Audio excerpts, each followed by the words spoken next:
नमस्कार, मेरा नाम सौरभ द्विवेदी है। ये इंडियन एक्सप्रेस हिंदी का कार्यक्रम है, नाम है सदन। सदन में हम लोकसभा और राज्यसभा के भीतर हुई राजनीति, चर्चा, कार्रवाइयां और उसके बाद बाहर की सियासत का जायजा लेते हैं। सदन के इस एपिसोड में हम विस्तार से बात करेंगे कि राज्यसभा में आज कौन सा बिल इंट्रोड्यूस हुआ, वंदे मातरम के अपमान से जुड़ा हुआ, इस पर विपक्षी सांसदों की शुरुआती टिप्पणी क्या रही, प्रश्नकाल के दौरान क्या मुखामुखम हुआ सत्ता पक्ष और विपक्ष के बीच में, कैबिनेट की मीटिंग में नरेंद्र मोदी सरकार की क्या डिस्कशन हुए, बाहर आकर सूचना और प्रसारण मंत्री अश्विनी वैष्णव ने क्या जानकारियां दी। इससे इतर धर्मेंद्र प्रधान के इस्तीफे को लेकर खुद नरेंद्र मोदी की मंत्रिपरिषद के भीतर क्या चर्चा चल रही है, क्यों कुछ मंत्री इस कदम के पक्ष में बताए जा रहे हैं और कुछ इसकी मुखालफत कर रहे हैं। और हम आपको बताएंगे कि कांग्रेस का वो कौन सा सांसद है जिसने अमित शाह और उनकी टोली को इस बड़ी पॉलिटिकल क्राइसिस से निकलने में मदद की। साथ ही जानेंगे कि अब विपक्ष का अगला कदम क्या हो सकता है। सदन के इस एपिसोड में हमारे 3 साथी हमारे साथ हैं। पहले चंपारण का, पूर्वांचल का प्रतिनिधित्व करने वाले दीप्तिमान जी, बहुत बहुत स्वागत है। दीप्तिमान जी ने कहा है कि कुछ समय लगेगा पर धीमे धीमे हम अपने पूर्वांचली टोन में आ जाएंगे, चिंता मत करिए। बता रहे थे आज कौन सांसद था, टहल रहा था जंतर मंतर पे, उनका ऐसे ही बताना है गुरु। दूसरी हैं हम लोगों की राजनीतिक मार्गदर्शक, वो जो दशकों से पॉलिटिकल रिपोर्टिंग कर रही हैं, ऐसी हमारी लिज मैथ्यू जी केरल से आती हैं और हमारे बहुत मनुहार के बाद हिंदी अंग्रेजी मिक्स करती हैं। अनफॉर्चुनेटली मैं अभी मलयालम नहीं सीख पाया हूँ, इसलिए हम लिज जी से ये आग्रह करते हैं कि वो हिंदी में और जब कभी मुश्किल हो तो अंग्रेजी में भी अपनी बात कहें। तीसरे हमारे साथी पत्रकार हैं मनोज सी जी। मनोज जी भी केरला से आते हैं, पर उन्होंने एक ज़रूरी जानकारी दी, हमें पता है पर आप लोगों को भी पता रहे कि केरल वो राज्य है जहाँ पर स्कूली स्तर पर ही हिंदी भाषा पढ़ाई जाती है। तमिलनाडु की तरह वहाँ पर ऐसा हिंदी का विरोध नहीं है। मलयालम में संस्कृत भाषा के कई शब्द भी मिलते हैं।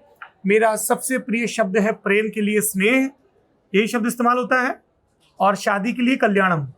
वाह, प्रेम के लिए प्रेमम भी, प्रेमम भी और स्नेह भी। स्नेहम। वाह, हम लोगों का एनसीसी का कैंप हुआ था तो उसमें जो पहला वाक्य हमने अपने मलयाली कैडेट दोस्तों से सीखा था वो था कि नानी निन्ने स्नेह किन्नू, मैं तुमसे प्रेम करता हूँ, जैसे हम आपसे प्रेम करते हैं। और इसीलिए रोज की सियासत का बांचने का काम लेकर आते हैं। सबसे पहले उल्टी गिनती शुरू करते हैं। वो कौन सा कांग्रेसी सांसद है जो अमित शाह की मदद कर रहा है, भारत सरकार की मदद कर रहा है इस पॉलिटिकल क्राइसिस से निपटने में, बता रहे हैं दीप्तिमान जी।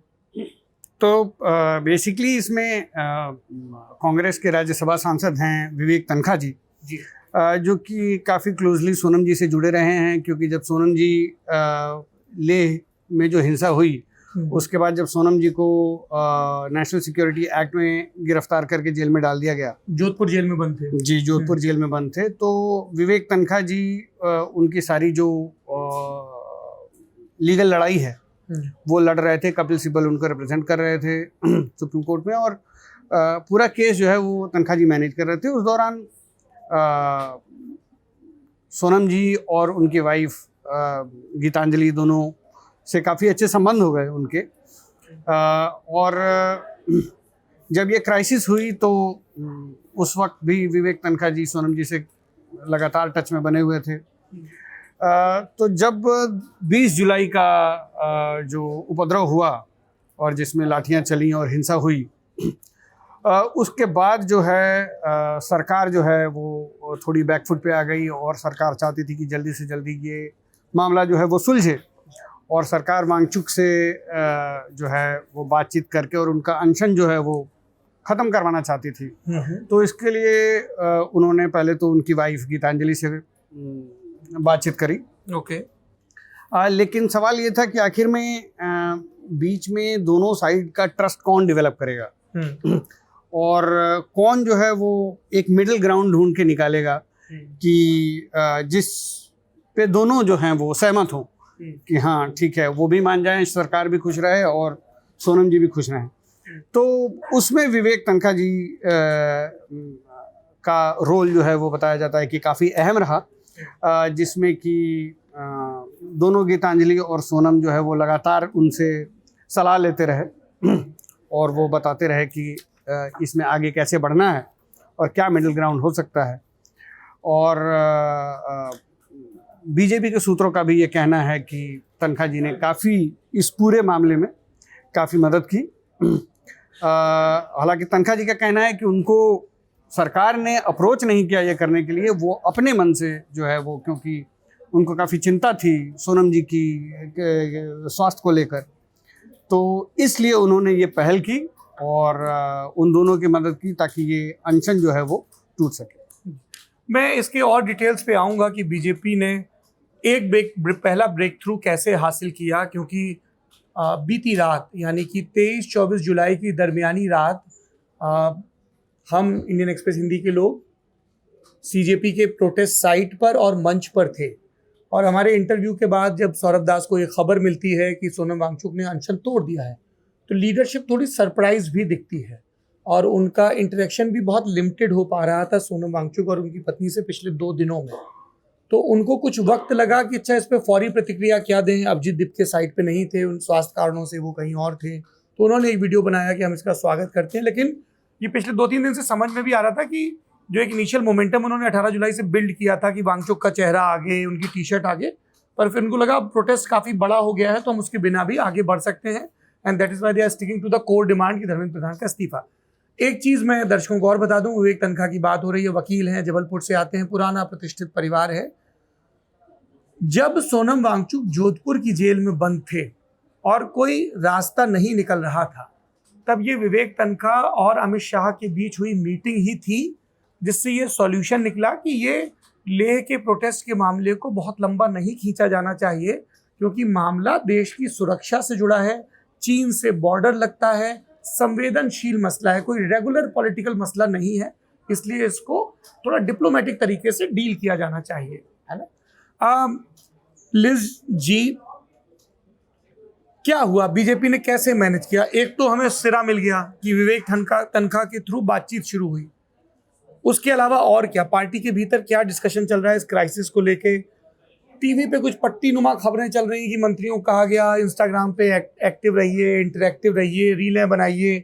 खुद प्रधानमंत्री नरेंद्र मोदी ने, जैसे हम लोग एक जब हमारे पास प्रॉपर कैमरे नहीं होते ना तो मोबाइल से सेल्फी मोड में लाके वीडियो बनाते हैं, वैसी वीडियो बना के रात में डाली। वांगचुक की खबर आने के बाद फिर एक उन्होंने ट्वीट भी किया।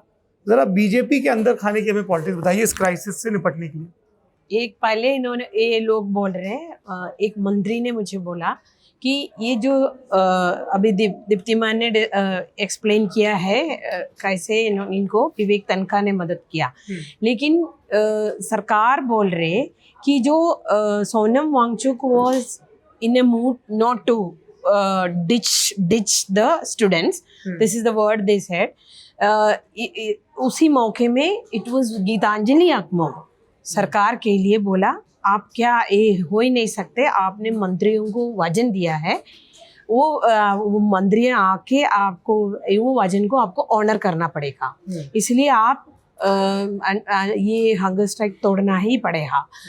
तो ये लोग बोल रहे she put her foot down, इसलिए ये हो चुका, ये हुआ है। जैसे नहीं तो सोनम वांगचुक थोड़ा हेसिटेंट मूड में था कि बच्चों को कैसे छोड़ेंगे, ऐसे नहीं कर सकते, लेकिन गीतांजलि ने she took a very adamant stand that Sonam Wangchuk should end the hunger strike.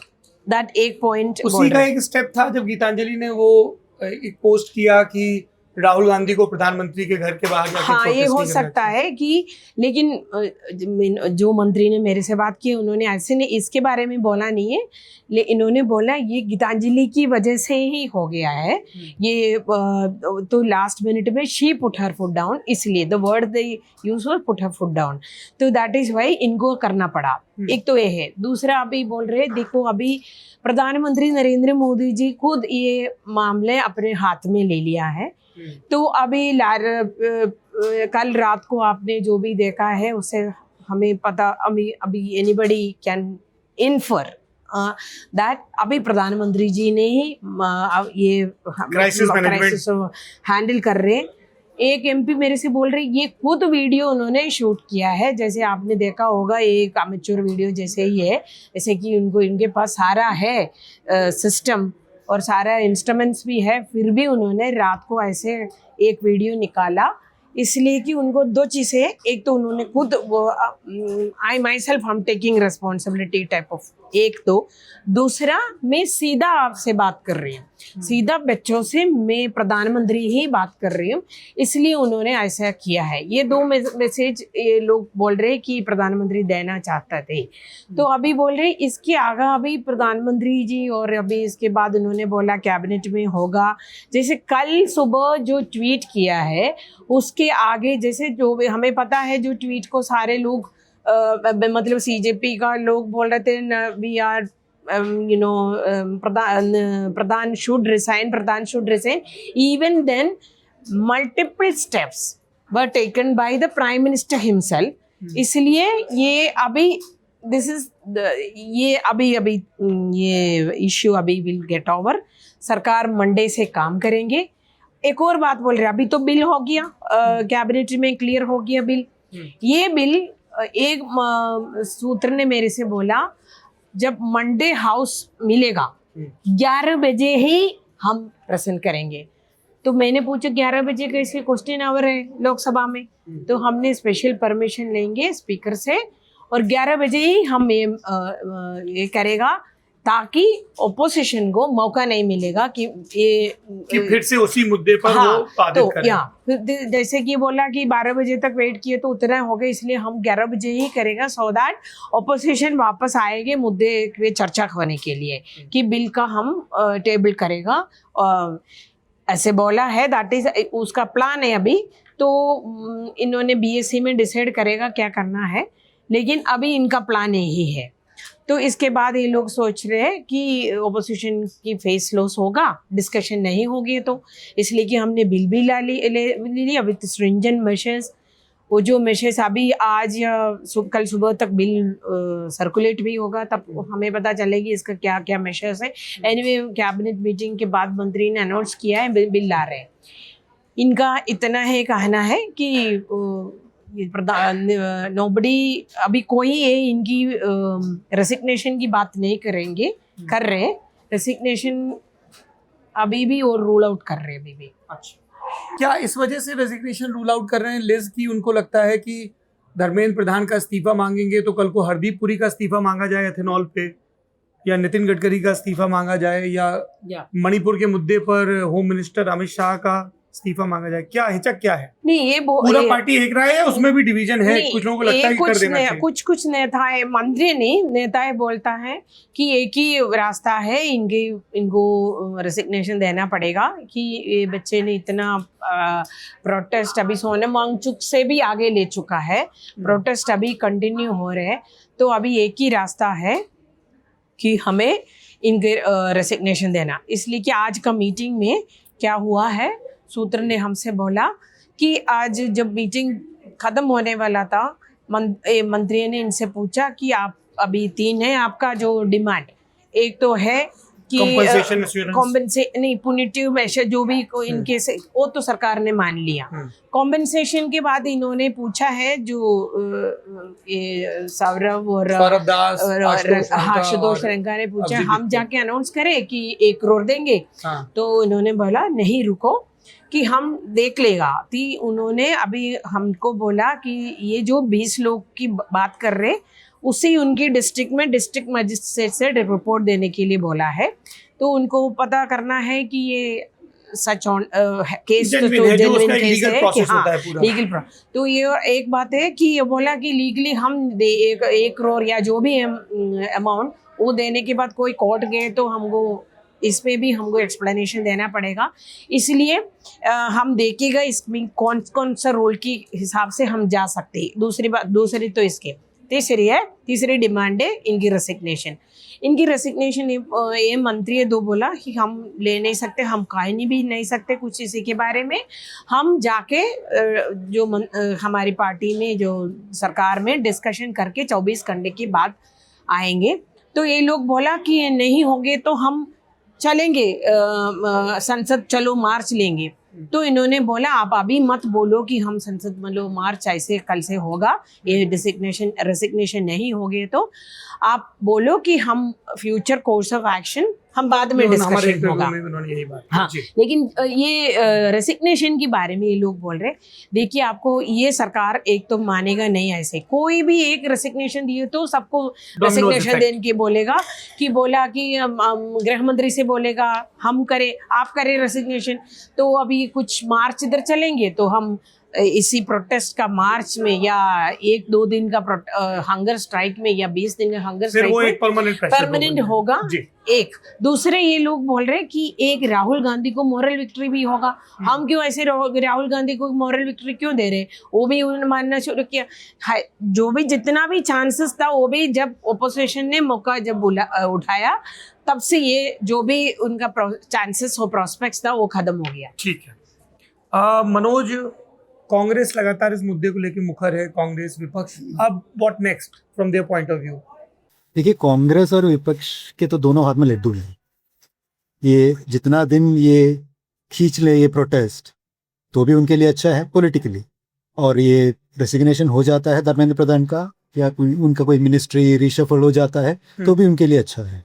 तो हम जितने सीनियर अपोजिशन लीडर्स या कांग्रेस लीडर्स से जब बात करते हैं उनका तो असेसमेंट यही है कि at least among the urban youth there is complete sentiment against the government. थोड़ा उनको लगता है कि रूरल में अभी तक पहुंचा नहीं है, पर फिर भी बिकॉज ऑफ इंस्टाग्राम और द रील से जो सब चल रहा है उनको लगता है कि ये इशू पूरे देश में कर चुका है। सो इट्स बेटर अगर resolve which ever way it है, रेसिग्नेशन है तो भी मॉरल विक्ट्री है, अगर ये खींच लेते हैं और स्टूडेंट्स प्रोटेस्ट कंटिन्यू कर लेते हैं तो भी विक्ट्री है। आज देखिए राहुल गांधी का एक स्टूडेंट जिनका पैलेट इंजरी हुआ था, उनके साथ उनका एक छोटा सा प्रेस कॉन्फ्रेंस। 19 साल का लड़का है, नजफगढ़ से है, पार्ट टाइम ड्राइविंग करता है, DU में पढ़ता है। तो वो एग्जाम्पल के तौर पे कांग्रेस लीडर्स यही बोल रहे थे, ये नजफगढ़ से उन्होंने पिछले साल दिल्ली कांस्टेबल का एग्जाम भी दिया था, उनको भी लगता है कि शायद पेपर लीक हो जाए या रिजल्ट कब आएगा। तो ये Najafgarh like back of beyond Delhi का, उधर भी ये इशू है। सो ये इस इश्यू का जो स्प्रेड जो है, this is what really now leaves the opposition happy. जो लिज अभी बता रही थी मंडे को सदन में ये बिल ला सकते हैं, वो एक छोटा सा ट्रैप ओपोजिशन को समझ में आ रहा है। वो ट्रैप इसलिए है क्योंकि ओपोजिशन का डिमांड अभी तक ये था कि हम डिस्कशन चाहते हैं, पर डिस्कशन होगा धर्मेंद्र प्रधान के रेसिग्नेशन के बाद, इसलिए ये पूरा हफ्ता वॉश आउट हुआ। अब मंडे को ये बिल लाएंगे, बिल गवर्नमेंट बोलेगा ये कड़क सख्त कानून ला रहे हैं हम पेपर लीक के खिलाफ, इस बिल को इमीडिएटली टेकअप कीजिए, इस बिल पे हम चर्चा करेंगे। स्पीकर भी बोलेंगे देखिए आपको जो बोलना है बिल के चर्चा के दौरान बोल सकते हैं, बिल की चर्चा पे आ जाइए, हम इसको आज ही लोकसभा में पास करेंगे और कल राज्यसभा में पास करेंगे। अगर अपोजिशन बोलता है कि भाई नहीं, हमें धर्मेंद्र प्रधान पे रेजोल्यूशन पहले चाहिए, उसके बाद हम ये बिल पे डिस्कशन करेंगे, that gives the BJP a slight window to say कि भाई this people are not serious, से भाग रहे हैं। हाँ नहीं, this people are not serious. हम एक स्ट्रॉन्ग स्ट्रिंजेंट लॉ ला रहे हैं, बट इनको अपना राजनीति चमकाना, ये लोग इसको डिस्कशन नहीं कर रहे हैं, ये पॉलिटिक्स पर है। तो that gives a small window to the BJP and this trap opposition leaders realise they are still thinking Sunday है, मंडे को सुबह सुबह they will take a collective call to what to do, and they will also wait कि CJP क्या call लेती है 24 घंटे के बाद, क्योंकि उन्होंने जैसे अगर वो पार्लियामेंट मार्च बोलते हैं। जी। तो ऑपोजिशन के लिए on the whole they assess कि ये एक अच्छा मोमेंट है। एक व्यक्ति है जो बहुत एक्टिवली इन्वॉल्व रहे प्रोटेस्ट में 20 जून के दिन भी, उनका नाम है चंद्रशेखर, है ना? आपने उनसे एक लंबी बातचीत की, क्या रुख है? क्योंकि हमें चंद्रशेखर के वॉलंटियर उनकी पार्टी के वहां दिखते हैं प्रोटेस्ट साइट पे। हाँ, अभी भी भीम आर्मी के काफ़ी सारे जो मेंबर्स हैं वो आपको प्रोटेस्ट साइट पे दिखेंगे, जय भीम के नारे लग रहे हैं लगातार वहाँ पे, रेगुलरली जी। और वहाँ पे वो क्राउड को मैनेज करने में भी वहाँ पे मदद कर रहे हैं, और एक तरह का सिम्बलेंस ऑफ ऑर्गेनाइज्ड जो ये होता है वो भी वहाँ करने की कोशिश कर रहे हैं, क्योंकि पॉलिटिकल पार्टी है, उनको पता है कि आंदोलन कैसे करते हैं, ऑर्गेनाइज कैसे करते हैं, कैसे बैठते हैं, कैसे भीड़ को तितर बितर होने से बचाना है, वो सब थोड़ा बहुत उन्हें आता है। तो चंद्रशेखर बता दें कि एक तो युवा हैं खुद भी, काफ़ी कम उम्र में पॉलिटिक्स में आए, बड़ी जल्दी से आंदोलन से ही ऊपर उठकर और जेल नेता रहे, बने, जेल आंदोलन किया, सांसद बने। बिल्कुल सांसद बने और ऑड्स के खिलाफ सांसद बने, क्योंकि ऑपोजिशन से वो चाहते थे गठबंधन करना, लेकिन most potential candidate to carry forward the Dalit politics legacy of Kanshi Ram ji. और वो इस चीज को बार बार प्रोजेक्ट भी करते हैं ये कि पार्टी के नाम में भी कांशीराम कांशीराम है, और प्रोजेक्ट भी करते हैं कि कांशीराम का असली जो पॉलिटिकल वारिस वो मैं हूँ। तो खैर वो बात अलग है, लेकिन वो सबसे पहले नेता थे ऑपोजिशन ब्लॉक में से, जो कि बता दें कि वो केजरीवाल से भी एक दिन पहले वहाँ पहुँचे थे, और 12 तारीख को ही उन्होंने अपना लेटर ऑफ सपोर्ट दे दिया था। ये भी बताते हैं कि सीजेपी ने जब प्रोटेस्ट शुरू किया था यहाँ पे, तो उन्होंने लगभग सभी पॉलिटिकल पार्टीज को लिखा था कि आप हमें आकर सपोर्ट कीजिए, लेकिन कोई ऐसा मतलब पॉलिटिकल पार्टीज वर स्केप्टिकल कि पता नहीं कौन है इसके पीछे, क्या है इनका ऑब्जेक्टिव, क्या है, क्या होगा। इन सब चीज़ों को लेके पॉलिटिकल पार्टी संवेदनशील रहती हैं थोड़ा कि क्या होगा क्या नहीं होगा, कुछ नेगेटिव वो ना आ जाए। लेकिन चंद्रशेखर शायद युवा हैं, इसलिए इस चीज़ को भाप गए, और उनके लिए ऐसा कुछ है नहीं, समझते हैं, प्रोटेस्ट की लैंग्वेज भी समझते हैं। दूसरा, he has nothing to lose, he is a 1 MP party, वो सिर्फ ऊपर ही चढ़ सकते हैं, नीचे गिर नहीं सकते ऐसे आंदोलनों से। तो उन्होंने जो है वो इस आंदोलन को 15 तारीख को वो वहाँ पहुँच गए थे। उत्तर प्रदेश में इलेक्शंस भी आ रहे हैं, और यूपी दूसरा में क्या है इलेक्शन कि यूपी में अगले साल, मतलब अगले साल क्या कहिए, कुछ महीनों में 6 महीने इलेक्शन, में 6 महीने में इलेक्शन है। तो ये सारी चीज़ें उनको पॉलिटिकली भी मदद करेंगी, इमेज भी बिल्ड होती है, इमेज भी बिल्ड elections होती भी है, build और होती वो अपने आप को भी as a youth leader project करते हैं। तो नेचुरली जो है वो यूथ इशू से एसोसिएट करना उनके लिए लाजमी है। तो एक चीज उन्होंने जो आपको इंटरव्यू दिया उसमें 2 चीजें बड़ी दिलचस्प कही गई। एक तो ये कि उन्होंने कहा कि ये लड़ाई जो बच्चे लड़ रहे हैं ये दरअसल हम पॉलिटिकल पार्टीज को लड़नी चाहिए थी, और दूसरी चीज जो उन्होंने सरकार की एजेंसियों के गलत आकलन की बात की कि उनको लगा कि सिर्फ 10,000 लोग आएंगे और सरकार 60-70% मांगे भी मान लेती तो गतिरोध यहाँ नहीं बढ़ता। आखिरी सवाल मेरा लिज मैथ्यू आपसे है, धर्मेंद्र प्रधान का पॉलिटिकल राइज, जब हम देखते हैं कि किसी का सत्ता में संगठन में कद बढ़ता है तो कुछ लोगों की मेंटरशिप रहती है, बैकिंग रहती है। धर्मेंद्र प्रधान के लिए वो व्यक्ति कौन रहे हैं भाजपा में उनको बैक करने वाले?